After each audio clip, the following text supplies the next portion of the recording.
So, and then the music swells. We get more. I'm dreaming of a white Christmas. Welcome to the Crooked Table Podcast, where we discuss the world of film from a fresh angle. And now your host, Robert Yaniz Jr. Welcome to the Crooked Table Podcast. This is Rob. On this show, we like to bring fans, critics, everyone that enjoys the world of cinema together to sort of even the playing field or level the playing field, as you were, as far as film criticism, and really focus on the positive. Every film hits a person differently. Everybody has a different emotional reaction to a movie. So by bringing on a new guest every episode, we get a fresh perspective on a film that they love, on something that they grew up with, or something that really resonates with them personally, a film that really means a lot to them.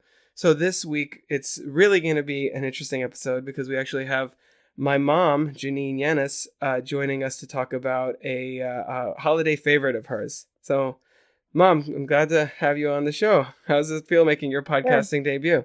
It's exciting. I'm a little nervous, but it's exciting. I've never done this before. That's cool. I'm glad I can bring you into it. And you've heard about me doing this forever, and I think you've listened to some episodes, especially the ones with me and Freddie. So I don't know if you listen to any with the current format, this new kind of setup of the Crooked Table Podcast. Is that correct? I listened to one. Which one was it? Just out of curiosity. I would say it was your first one. The Ace Ventura one? Yeah. Okay, yeah. Okay, with me and Kaye.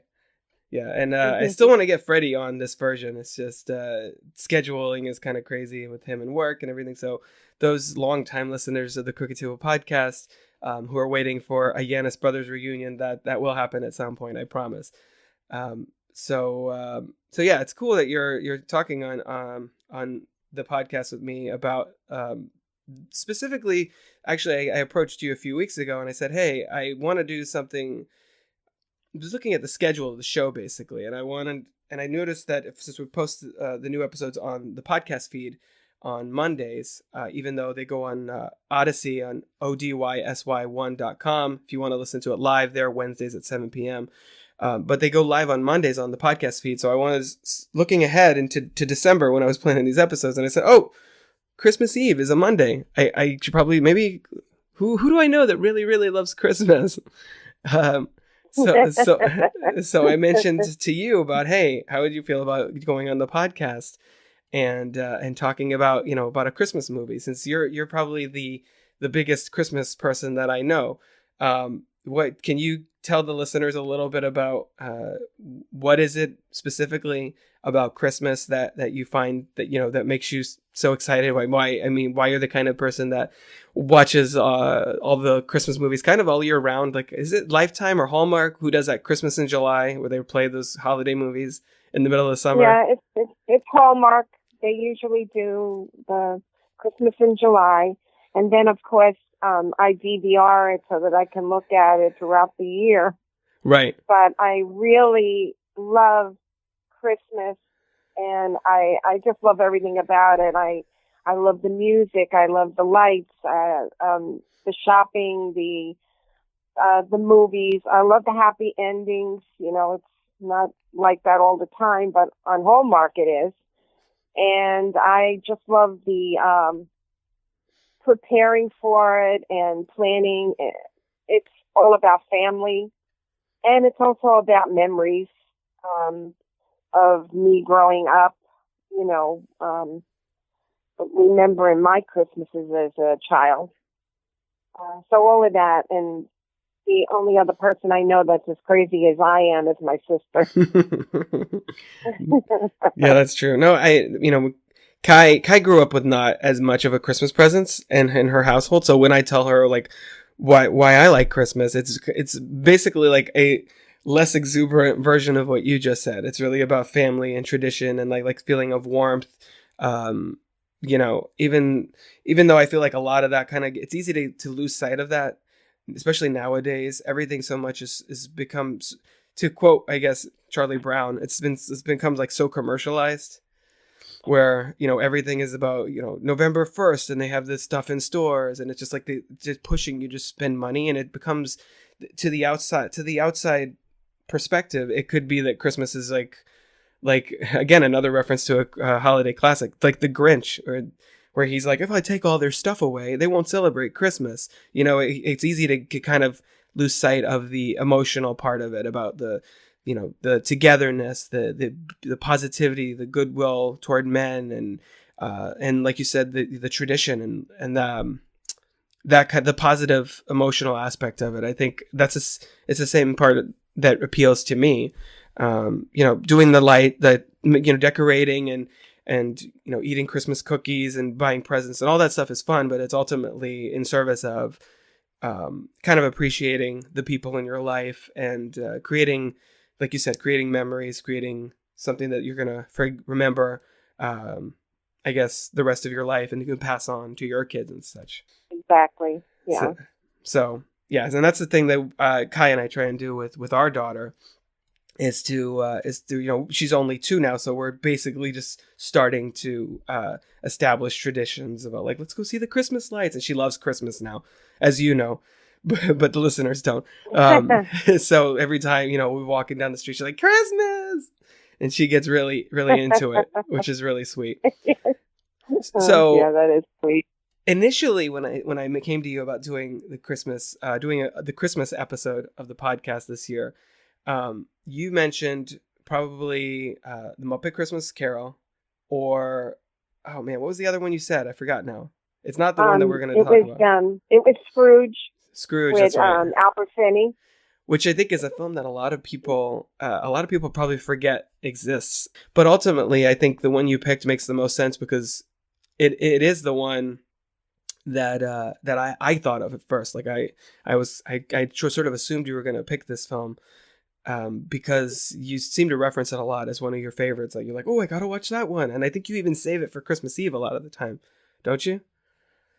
Yeah, I do. And I was gonna go with probably Muppet Christmas Carol, but I was watching TV and guess White Christmas was on. Spoilers. And that is, I looked at it right. I mean, I just watched and I said, yeah, I have to go with this one. Because it just brings back a lot of memories, and it's very, you know, I can get very nostalgic, and this movie, I remember looking at it with my sister, and I said, yeah, this probably has the most memories for me, and I've looked at it every year since I was a baby. Right. Yeah, and yeah, I'm only 35, and I already get nostalgic for things too. Where, like, you know, we've been, you know, the little one and I have been already sort of watching Muppet Christmas Carol. I mean, her attention span is very short, so we're watching kind of segments, but still, yeah, that's one I watch a lot too. And this film, we both kind of have very different histories with it. Obviously, you've been watching it forever, and I've always been more ambivalent to it. So I guess without delaying it any further, let's just go ahead and segue into a little bit of the trailer audio for this episode's feature presentation, White Christmas. The 2 greatest figures in show business, Bing and Danny, as 2 ex-GIs who form the perfect partnership. Rosemary and Vera-Ellen as the sisters who have them in a spin, with Dean Jagger as the unemployed general they take under their wing. Apparently, there's still quite a bit about show business I don't understand. Oh, it'll come to you, sir. Just takes time. We wouldn't be any good as generals. You weren't any good as privates.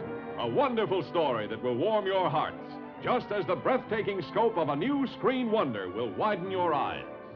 White Christmas in VistaVision. So that was a little bit of the audio for the trailer of White Christmas, which was released in 1954, directed by Michael Curtiz, and this stars Bing Crosby and Danny Kaye as a pair of soldiers who, once they get out of the army, become like a famous 2-man, musical variety act. And I guess it kind of goes from there, but basically they meet a couple of girls and they end up at a, I guess, is it technically a bed and breakfast? They call it an inn in the movie. It isn't like the Columbia Inn, but it's basically a bed and breakfast. Yeah, right? it's really a bed and breakfast. And yeah, I mean, at that time, everything was like an inn. Right. Okay. But it was a bed and breakfast, really. Okay, so they find themselves at a bed and breakfast in Vermont.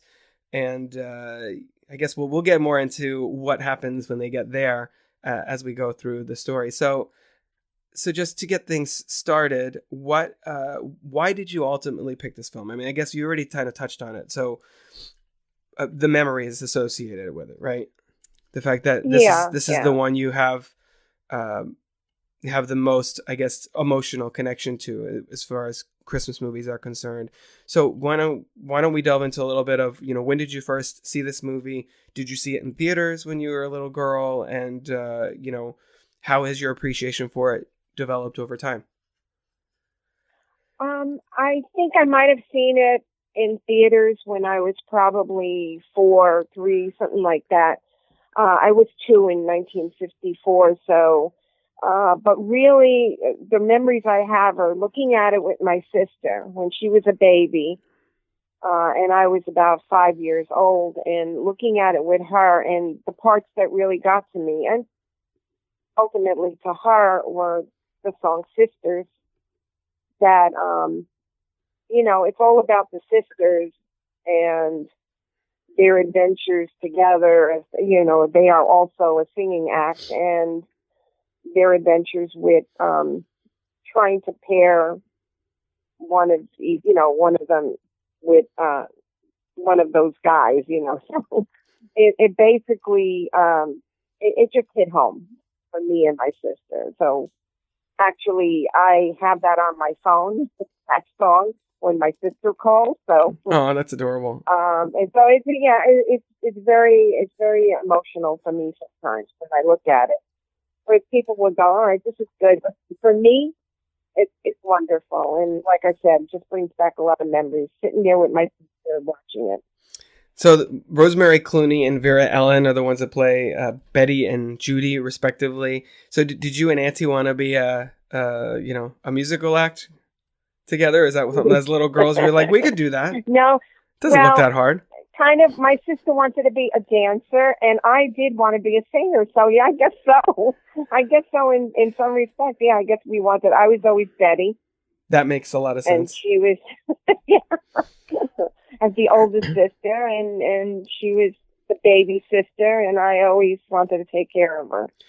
Well, so you relate to things like that, Yeah. Oh, yeah, for sure. Well, it also makes sense too with the way that you said you wanted to be a singer and she wanted to be a dancer, because not only is Betty the older sister and kind of the, as Judy says, kind of the mother hen of the two of them, but Rosemary Clooney is primarily known as a singer, and Vera-Ellen, who I didn't know this till I did, because I went through IMDb and read a lot of the trivia and I did a little bit of research and stuff.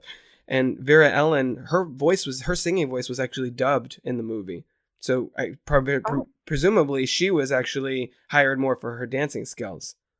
Oh, wow. I didn't even know that. Which makes sense, because she sings in part of ensemble groups, but I think she's, she doesn't have like a big solo moment or anything like that. She has her bits in some of the songs. But then she has those she's like with Danny Kaye, and then she has like another one, I think, when they're rehearsing later at the end, like really big, elaborate, extended dance numbers, where she really gets to kind of like, those are her big moments in the film. Yeah. So that's funny that you and Auntie sort of gravitated towards the ones who spoke with the singer and the dancer, based on your interests and stuff. Yeah. So for me, my relationship to this movie, obviously, I grew up with you, so I was aware of it, and you would put it on every year. But it was, I don't know, my whole big thing, you probably remember this, my whole big thing growing up was, my complaint was, it doesn't feel like a Christmas movie to me. This is what I always said. Do you remember this? Yeah. Yes, I do. I always okay, it's called White Christmas. He sings White Christmas at the beginning of the film, and then again at the end of the film.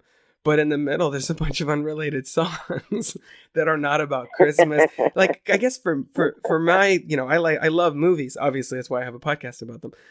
And I love Christmas movies. But I feel like for me, a Christmas movie has to really center on the holiday itself. So it either has to involve Santa, it has to involve like Scrooge and something happening with that. The plot has to be kind of inextricable from Christmas.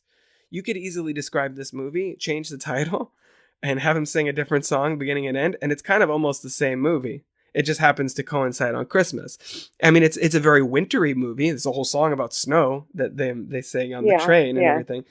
But it doesn't even snow. It doesn't even snow in the movie until the very end, because they're singing on the train about snow, and then they get there and they're like, "What the hell? Where's the snow?" And then at the end of the movie, I did really love. I mean, we'll get there, but I did really love at the end of the movie where the set sort of lifts up and you can see outside, and you're like, "Hey, the snow that we were promised 2 hours ago, there it is."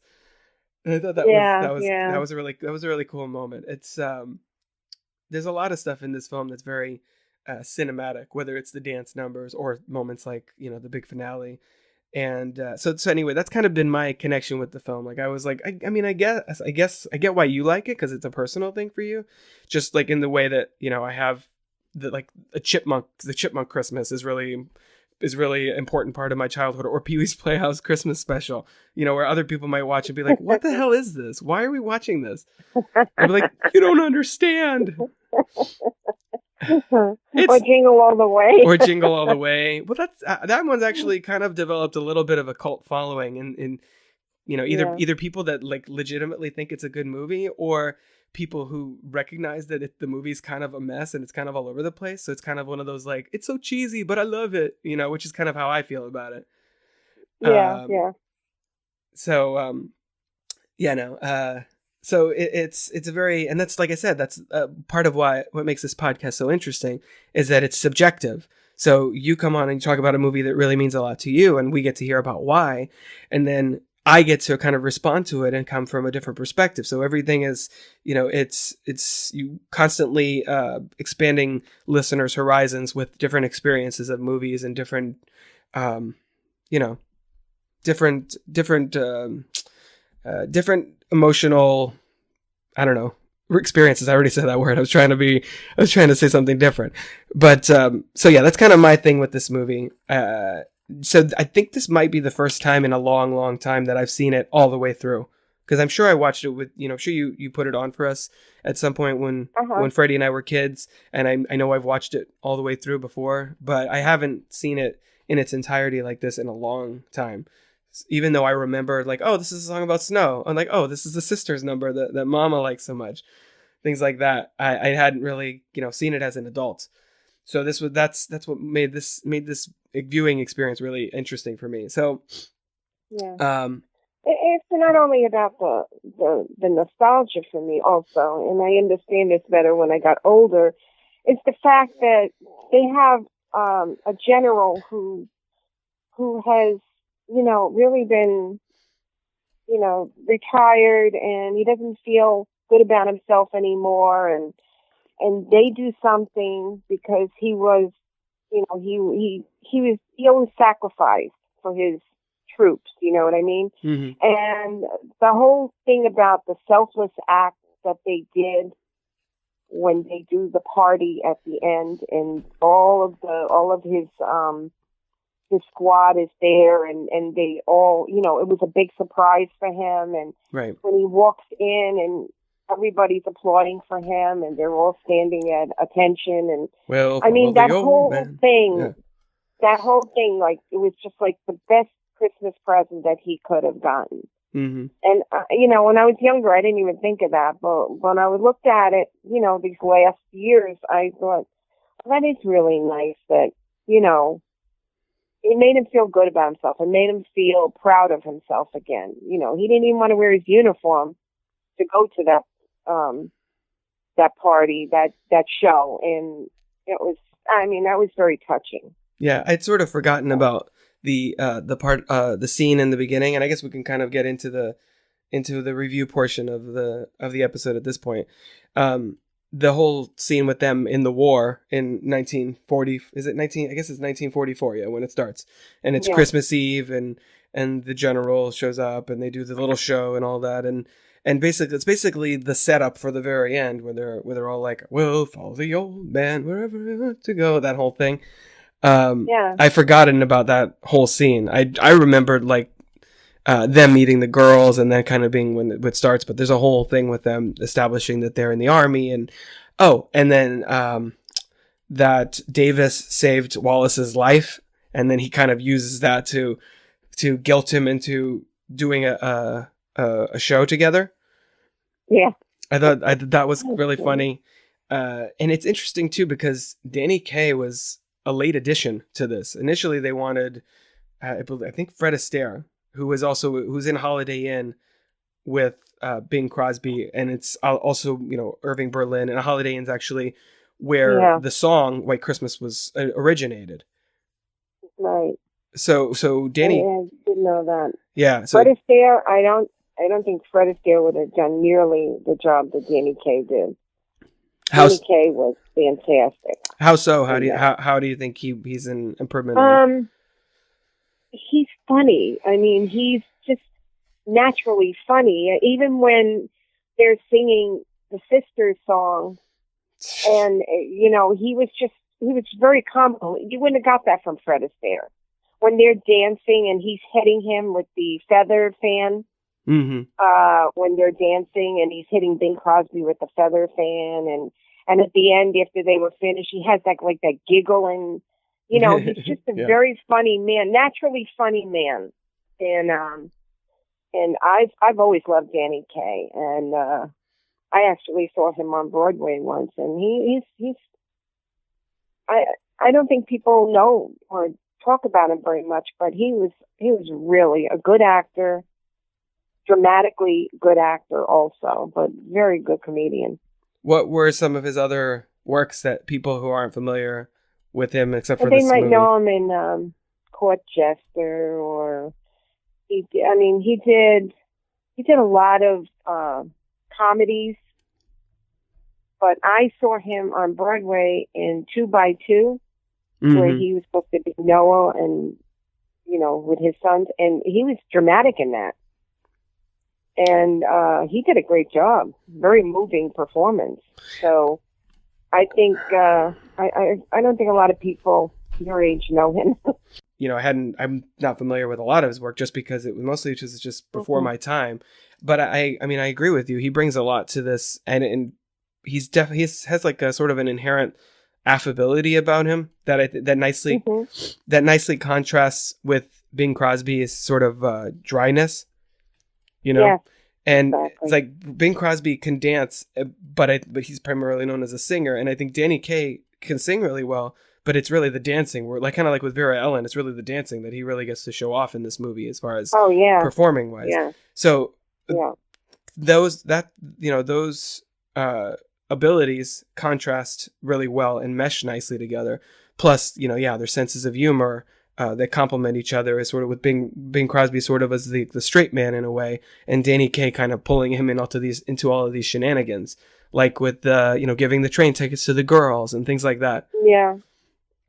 So no, I agree with you on that point. I think they have really good chemistry in this, and I think, is this the only movie that they did together? I think it might be. I think so. Yeah. Yeah. So we start in 1944 with them. They're performing for the troops. They say, "Oh, there's no Christmas in the army," and it's interesting because this came out just less than a decade after World War II ended, and it already has. And I think you can tell a little bit, because that was a really rough time for the world and the U.S.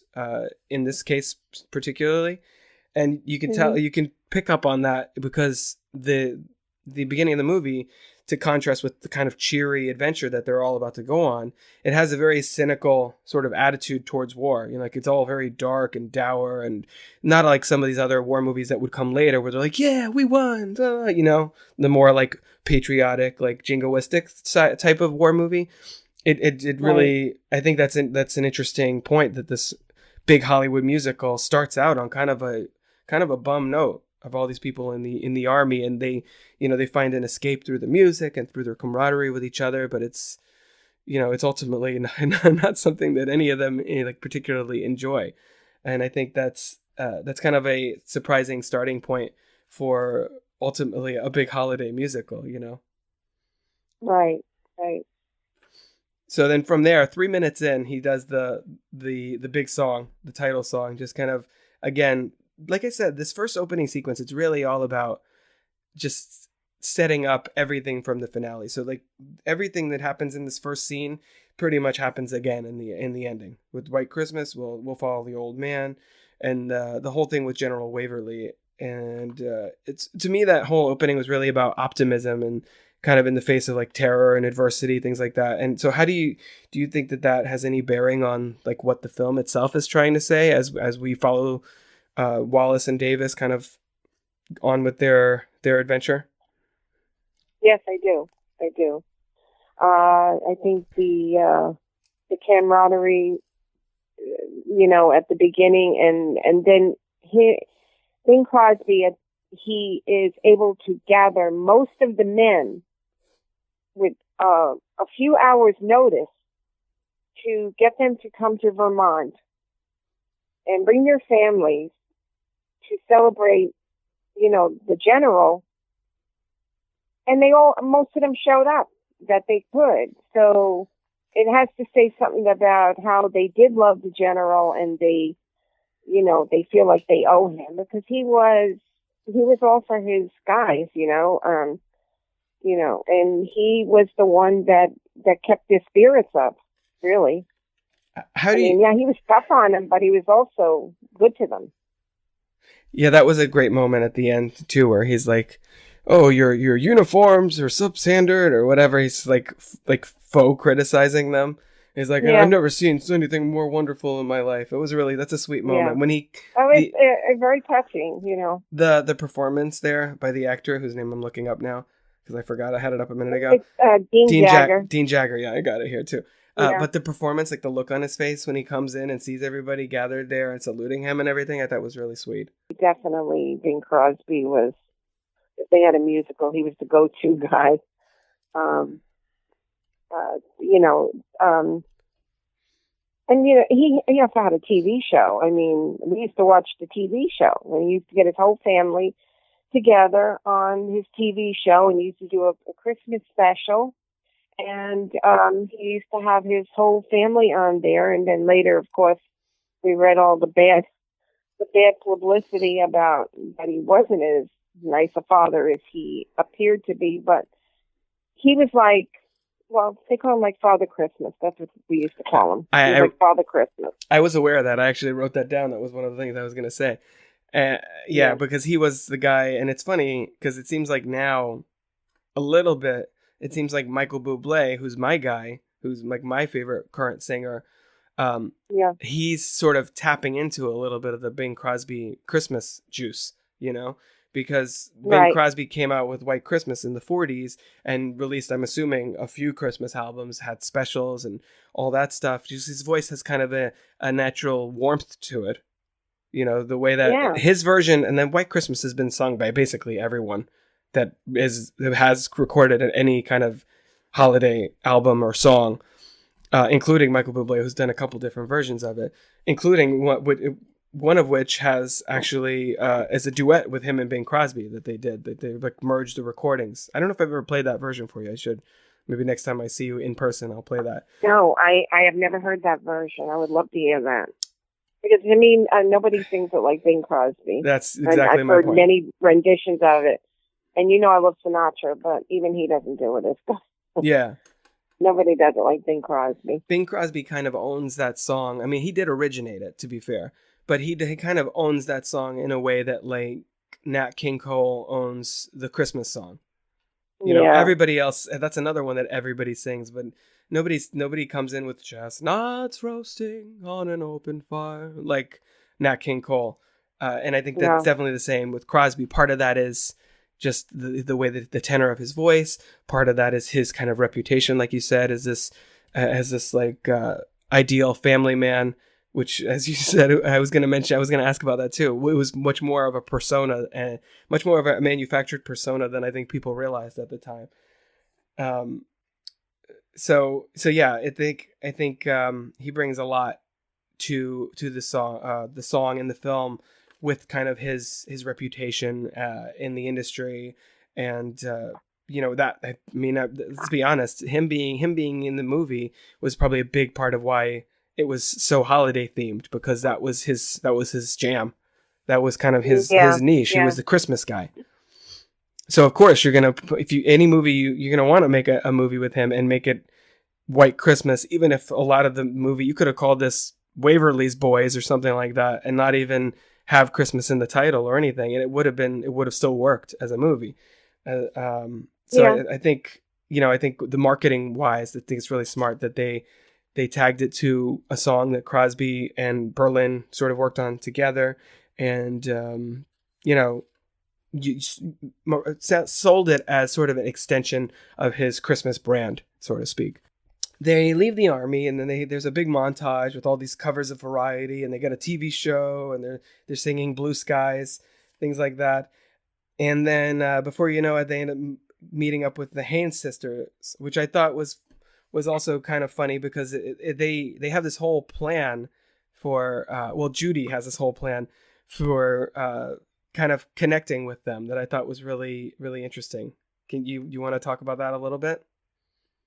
Yeah, she was, and what she did was she wrote a letter, but she wrote it like her brother who was in the army with them.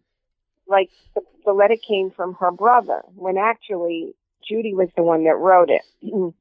And her sister didn't know anything about it. And so Judy was kind of, plotting and conniving on that, but hey, good for her. Because she's the one that got them there, so it worked out good. But she was a real go-getter. Yeah, that's very creative. Like, yeah, she's very resourceful, I think. Yeah. And throughout the course of the movie, it's funny because at various points, a lot of them are like sort of conspiring different things. I think once they meet, Wallace and Davis sort of instantly kind of they kind of pair off where they're like, oh, look at those blue eyes, they're brown or whatever, like they're each kind of go dibs to a different sister, which I thought was kind of funny. And then obviously Davis and Judy instantly hit it off and have that amazing dance sequence outside, which is just a classic Hollywood number. And for me as a modern moviegoer who's sadly a little lacking in my oeuvre of classic Hollywood musicals that I've seen, there's a lot that I should probably catch up on.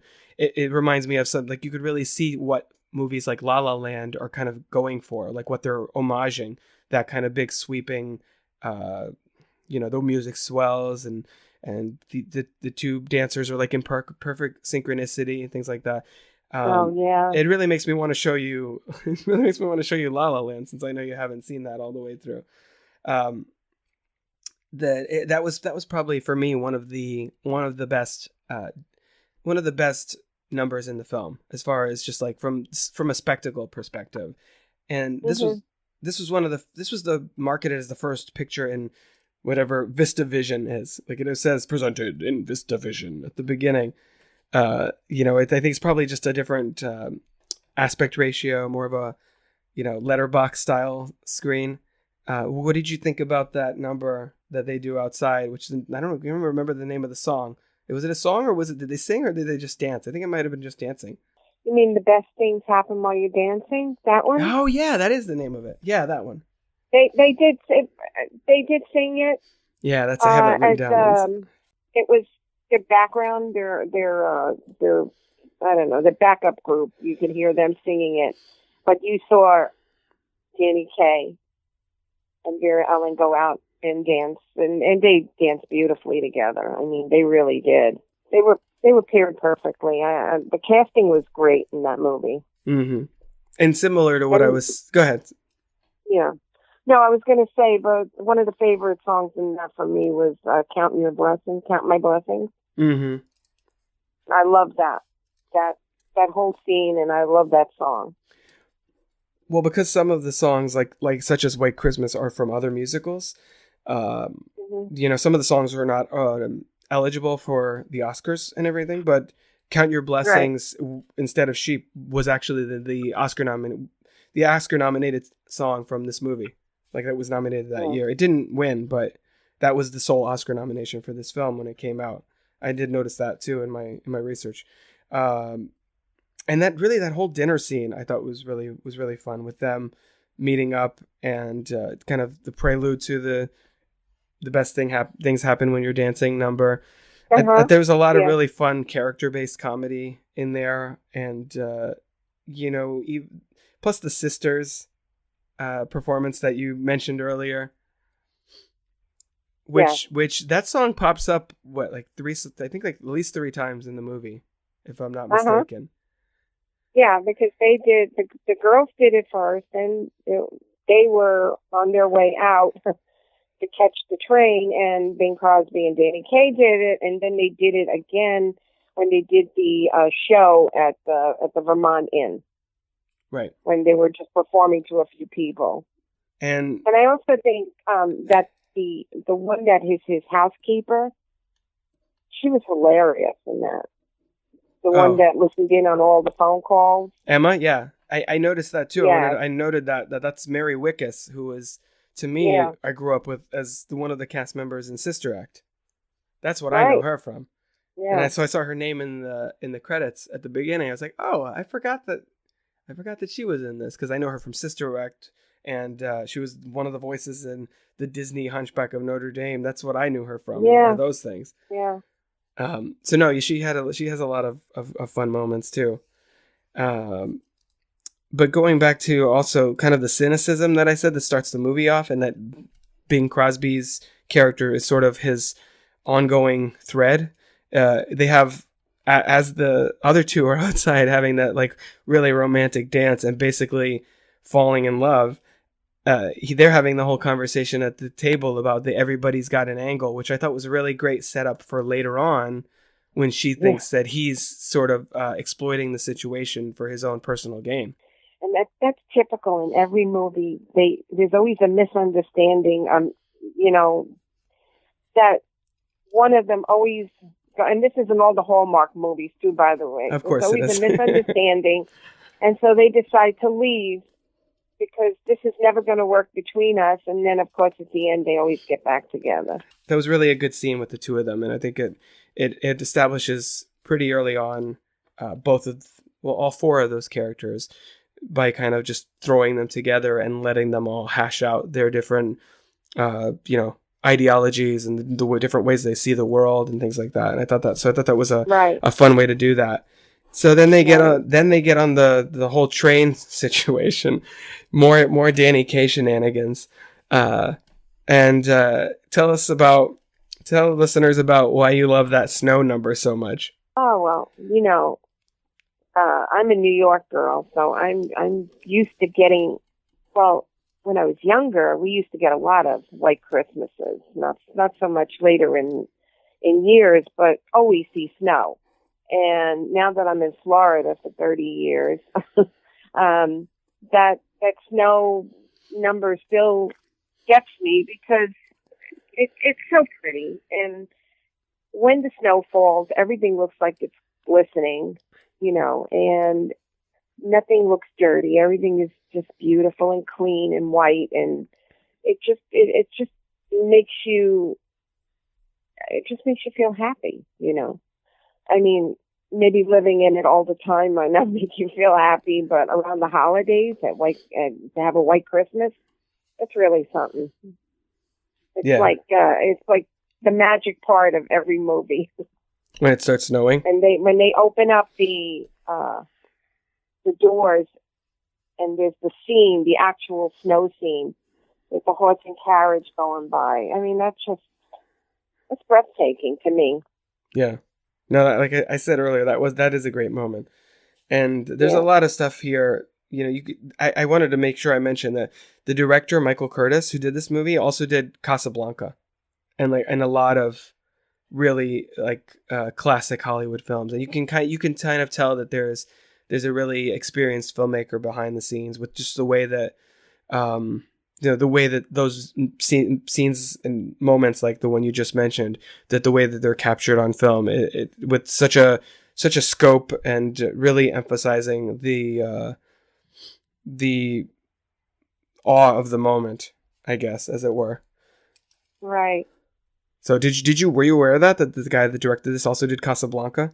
I did not know that. Yeah, No. he's done. And I wrote down only that one because it's obviously the most famous film that he's done.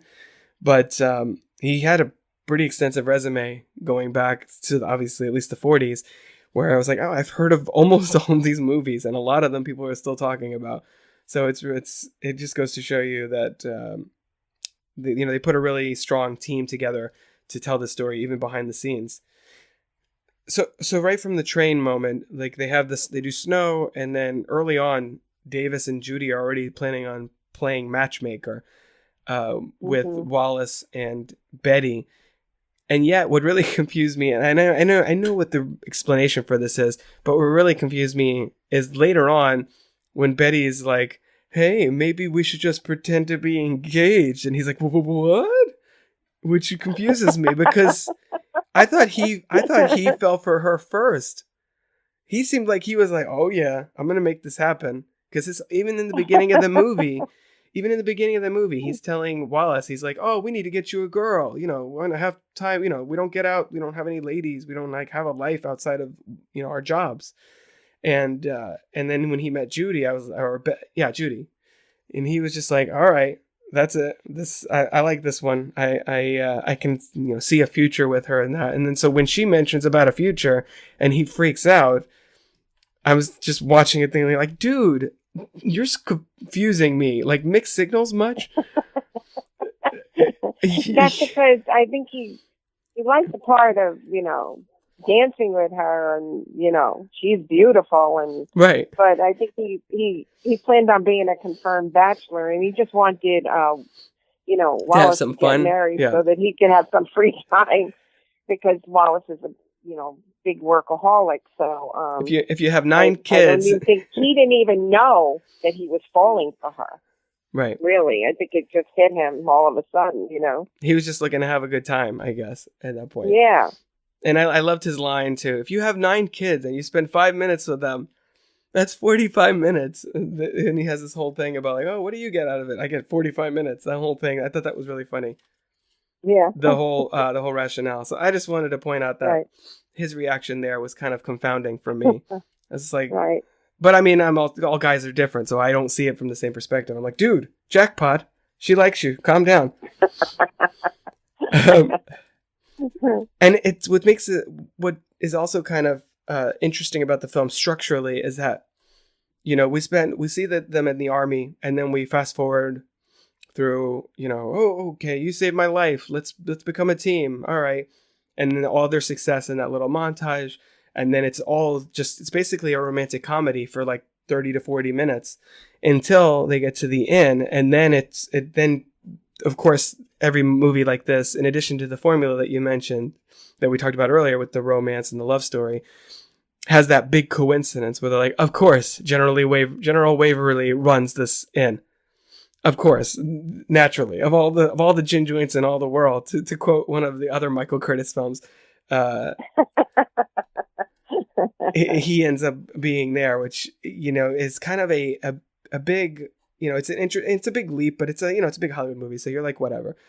But it's also, it indicates kind of a shift in the story itself, because up to that point, it's just basically these guys, these girls. Is it going to work? We'll have to watch and find out. And then when General Waverly shows up, it becomes a much more focused narrative from that point on.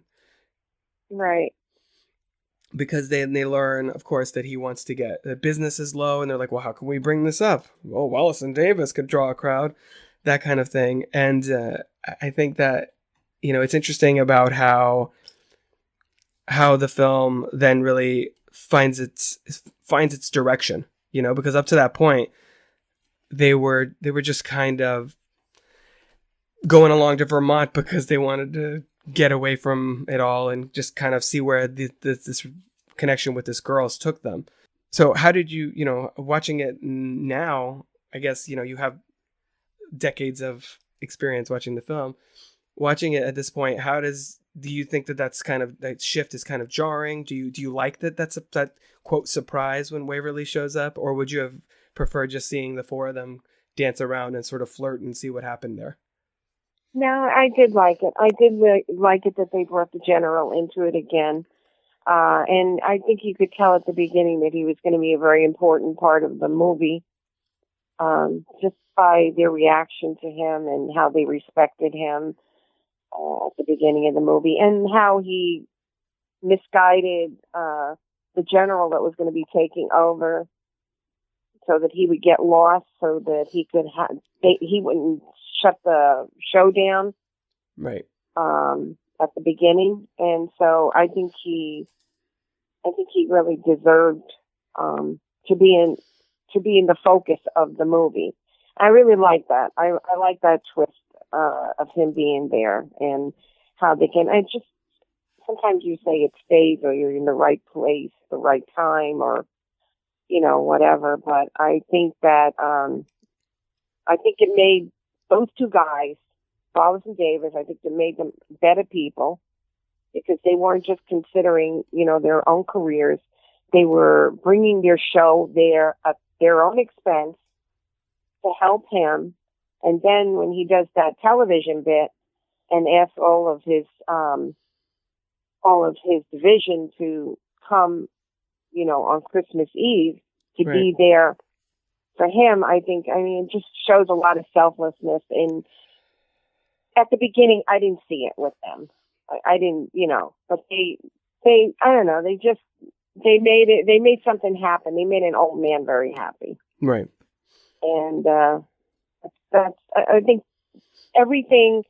think they developed into better men, and those girls, I think they developed into better women, because they met Wallace and Davis, and I don't know, the whole thing ended up made them all better people, in my view. Right. And then, no, I agree. And it's, I think the movie's, a big focus and a big theme of the movie is kind of the people that come into your life, and kind of the difference that they make, the people, the lives that you touch kind of along the way kind of thing. And I think that's really where the Waverly story comes into play. So it looks like, so early on when they get there and they see that business is struggling, their only way that they're thinking of helping the general out is by putting on a show and kind of helping to draw a crowd to kind of to help his business, reinvigorate business for him. And then as it goes along, the plan then becomes, because he gets the letter, he's like, I haven't said anything, but I really want to get back out there. They're going to try and stuff me in a desk job, but screw that noise. I need to back out in the front. He gets a letter from the army being like, yeah, no, we're good. Thanks. You're old and retired, so we're going to leave you there. It's interesting, the fact that the movie starts out with such a kind of cynical view of war. I think it is a little bit surprising, but also pretty realistic that somebody whose whole life has been, battle, kind of doesn't know what to do with himself otherwise. Like, it's not necessarily that he's like, oh man, it was so much fun, I can't wait to go out there and like kick some ass. It's really more like, it's really more that he doesn't, his business is suffering. He's older now. He's like, I don't know who I am without having this part of my life in play.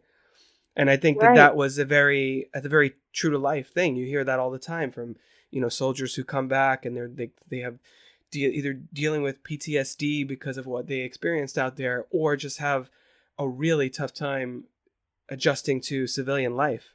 That's exactly it. Yeah. And so I think that was, a little bit of, not darkness, but a little bit of reality in sort of in a what is overall kind of a very like, flashy Hollywood musical. And then there's the whole, go ahead. It's that also that part when he's having Danny Kaye distract the general so he's not watching TV at that time, and he sings that song, what can you do with a general? Yeah. When he stops being a general. That was very touching, Yeah. And I don't know, that's one of the parts that really chokes me up, because as you get older, sometimes you don't feel appreciated. You don't feel useful anymore, Right. Not that I'm talking like that. I know. I'm like, but I'm are saying, you okay? Should we stop the podcast and get you some help? I work at a place where there's a lot of older people, and they're in their 80s, and they don't feel useful anymore. Right. So they made his miracle happen. Yeah, they did. So I wanted to, before we get into sort of the third act misunderstanding, I wanted to make sure I mentioned that whole midnight snack scene was really cute. It was really adorable. Yeah. With Rosemary Clooney and Bing Crosby. And according to the IMDb trivia, again, who knows how accurate that is, but according to that, it says that Rosemary Clooney has said that a lot of that was improvised. Like on Bing Crosby's, like, oh, you have, really? you eat this, you have these kinds of dreams. You've had this, you didn't. And she's like, oh, what about liverwurst? He's like, I dream about liverwurst. That whole thing. A lot of that was improvised by him on the day, which I thought was really, which made that scene even more endearing in my eyes. And of course, that's when they sang "Count My Blessings" instead of "Sheep," which, as you pointed out, is probably one of the big standout moments in the film. Of course, they have a connection there. I think that's the scene when they kiss, right? Yeah. Yeah. So they kiss, and then of course the whole movie becomes, well, let's put an obstacle in their way. And Mary Wickes is Emma, the housekeeper. Hears the conversation, and of course only hears the one side, so assumes that Wallace is trying to use the general and make him look like a fool on TV or whatever, just so he can make a lot of money. And then Betty and Bob Wallace fight, and they have that whole thing that happens. This the best things happen when you're dancing. Reprise, blah blah blah. How did you, since you and Auntie relate to these sisters so much, what did you think about that dynamic with the two of them, where Judy feels like she needs to, she feels like Betty is not entering a relationship because she has to be on her mother hen duty. She has to make sure that her sister is taken care of before she which is a very old fashioned notion. But again, this movie is 1954, so obviously it's old fashioned. But how did you relate to that dynamic at all, and the fact that go ahead. I did. I'm an older sister, so I do. You always want to protect your your younger sister. But oddly enough, my sister is exactly the same way for me. So I think it's just the sisters that are that close. It's like the song said, God help the mister who comes between me and my sister. Right. I think it's that kind of relationship that sisters have, that bond that, you do feel like you have to be mother to them. And I'm like that with my sister, and oddly enough, she's like that with me too, so. And there's only 4 years between you, we should mention, too. Yeah. So it's not like there's a significant age difference or anything there to necessitate that. No. Yeah, I thought that was an interesting dynamic that I haven't seen depicted on film that often, other than maybe something like Little Women or something like that that's really focused on the sisterly dynamic. I haven't, you don't consider that from that point of view as often. So then Betty takes off, and she go to New York or somewhere? She goes somewhere. Yeah, okay. She goes to New York. And then I really liked her. This was Rosemary Clooney, who was already a very accomplished singer at this point in her career too. She does her whole "Love You Didn't Do Right by Me" number. And something that I noticed, because I stumbled upon it in my research beforehand, is that, oh man, what's the guy's name? I can't remember. But the guy, George yes. Shaharis. Okay, so you know about this. Okay. Harris. Yes, I do. Did you know about this because you noticed him just one time? You're like, hey, Bernardo, what the hell are you doing here? Yeah, I did. Of course, I not earlier, but after I had seen West Side Story, I went, oh my gosh. And he's a good dancer, right? Oh, yeah. Very, very good looking man. He still is.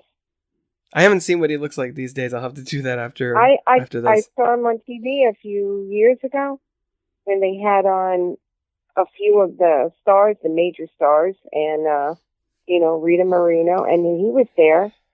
And there was Russ Tamblyn, who played Riff. Yeah. And George Harris, he looked great. He really looked great. so he's kept up a good appearance. Yeah, but that was a big surprise when I saw him later, after I had seen West Side Story. Right, of course. And what did you think of Betty's big number, the "Love You Didn't Do Right by Me"? Because that's her big shining moment without having to share the spotlight with anybody else, really, except for Bernardo. That was a great song, and she did it real good. I like her voice. She's very soulful when she sings. Right. That was she was George Clooney's aunt, correct? I know. Yes. Yeah. And she didn't pass away that long ago. I mean, it's within the last decade, I think, something like that. Right. Okay, 2002. Okay, a little longer ago than time goes by fast, man. I don't know. It felt like I thought it was maybe like 2010 or something. Okay, 2002 she passed away. So yeah, no, she has, I think she's a very I think she's kind of the secret weapon of this movie, because Bing Crosby and Kaye obviously are the leads, and Vera-Ellen gets a lot of her big, like, super crazy dance numbers and things like that. But when there's this big ensemble scenes, I think you forget just how talented Rosemary Clooney is, and this is kind of the big moment where you get to be like, oh crap, that's right, she's amazing. Right, Yeah. And I wouldn't be surprised for her at that time if she was like, okay, I'll do the movie, but can I have a solo number? Can we work that in there somewhere? Because this is, like I said, this is really the only scene where she gets to just be, have the spotlight all to herself. Right. So then Bob goes and shows up. And one thing I wrote in my notes is that he's apologizing to her, but he doesn't really understand why she's mad at him still. She's like, oh, whatever I did, I'm sorry. And I wrote in my notes that how amazing his eyes are in that one moment. Like, he's got really pretty blue eyes, but like in that scene, I was just like, whoa. I was getting flashbacks to like Elijah Wood and some of the Lord of the Rings. He's got those really piercing blue eyes. I thought were really, really stood out in that scene. And I think that's probably intentional on the part of the director, just because you're supposed to really feel for, he kind of puts on the puppy dog eyes a little bit to apologize to. Yeah, because he's all innocent and he doesn't even know why she's mad at him. I know, but he still goes there and like, hey, please, yeah, whatever I did, I'm sorry. There. And that's a big transformation for him, because as we said at the beginning of the movie, he's like, I don't care about girls, whatever. And Davis keeps trying to hook him up with different, other girls that are, also singers, dancers, whatever. And he's like, oh, you're never going to find somebody like that in this business of ours. And then here he's like, hey, please take me. What's the matter? I thought we were getting close. What did I do to this singer/dancer? So I think that's kind of it's basically his arc in this movie, is kind of opening up his heart to romance. Yeah. So then after that, we have the whole thing with the TV and Davis distracting Waverly by pretending to break his leg or sprain his that whole thing. He's like, oh, he just got to walk around on it. Just a few minutes looking at his watch and things like that. I thought that was really funny. You get a lot of that physical comedy from Kaye there. And then of course, Betty realizes what's going on and comes back. And we get the big moment that we love him. I feel like we've talked about most of this conversation.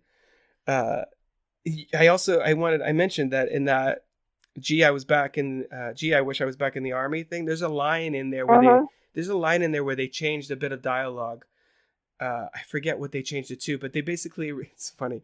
They basically removed a reference to Bing Crosby, because there's a line in there where they mention Bing Crosby instead of, I don't know, whoever it was, Bob Hope or somebody. And they changed the lyric, which I thought was hilarious, because Bing Crosby was very much like Bob Hope, always entertaining the troops, like a big USO guy, right? Mm-hmm.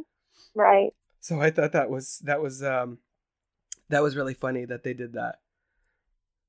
And I didn't, obviously I wasn't aware of that. Okay, so they say Jolson, Hope, and Benny all for free. And there's a line in there that the original lines are Crosby, Hope, and Jolson all for free. According to my research that I thought, I know. Wow. It just goes to show you what a perfect casting choice Bing Crosby was. Where they're like, oh crap, that's too close to Bing Crosby. Let's that's going to be distracting for people. Let's fix that. And then, of course, the big finale with the snow, and everybody has kisses, and Bob gets a present, which is the White Knight. It's like a figurine of the White Knight on the horse, which is a reference to their whole conversation. How did you feel about the present that Betty got him in the end? Do you think that was perfect? And yeah, that was a perfect gift, because they did mention, and at the beginning when they were first, when they first met, right?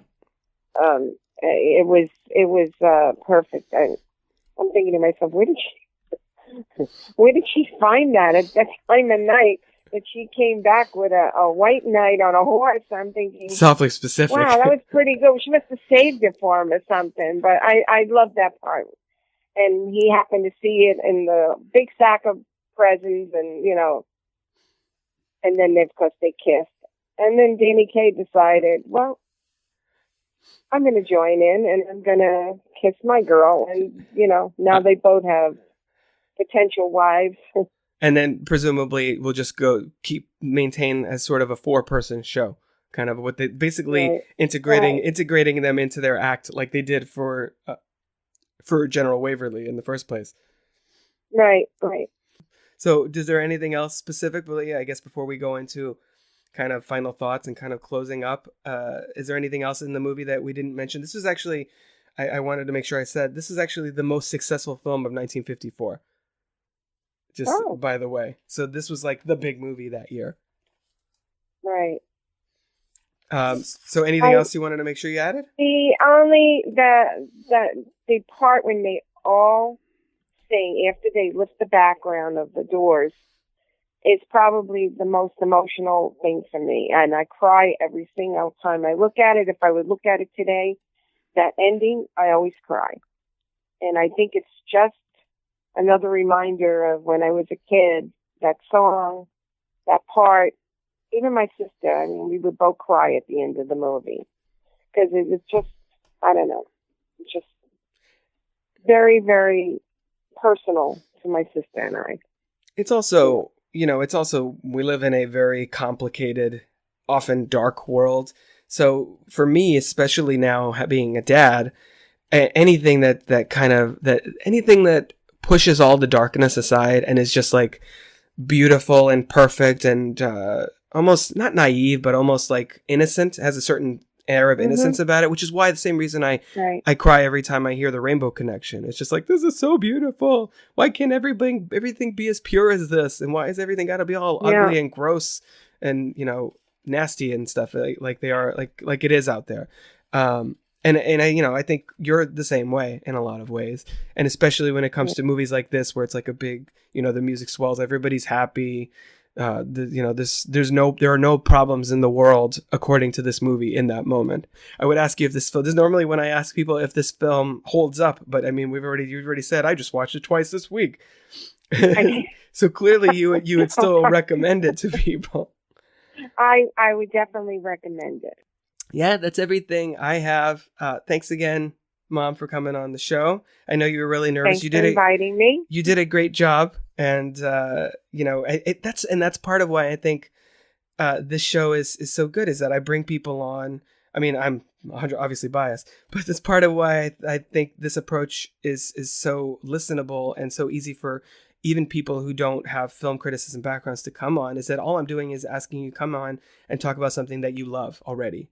And just your natural passion for it, I think in this episode definitely came through. So thank you for sharing your experience with this movie and why you love it so much. And, I, as your son, I have a new appreciation for the movie just in that regard, but also having watched the movie sort of independently from that. I think that was, watching White Christmas during the holiday season at this point was a really fun experience for me as well. So thanks for coming on the show and talking about it with me. I know that this is outside your comfort zone, so I appreciate you stepping out of it for us. Thanks for having me. All right. It was great. If you're interested in joining me on the show to chat about one of your favorite films, head on over to crookedtable.com/guest. Or you can consider supporting the show at patreon.com/crookedtable. Of course, you can always find more podcasts, reviews, videos, and other movie-related goodies over at crookedtable.com. Until next time, this has been the Crooked Table Podcast, and I've been Rob. This has been a production of crookedtable.com. All rights reserved. CROOKED.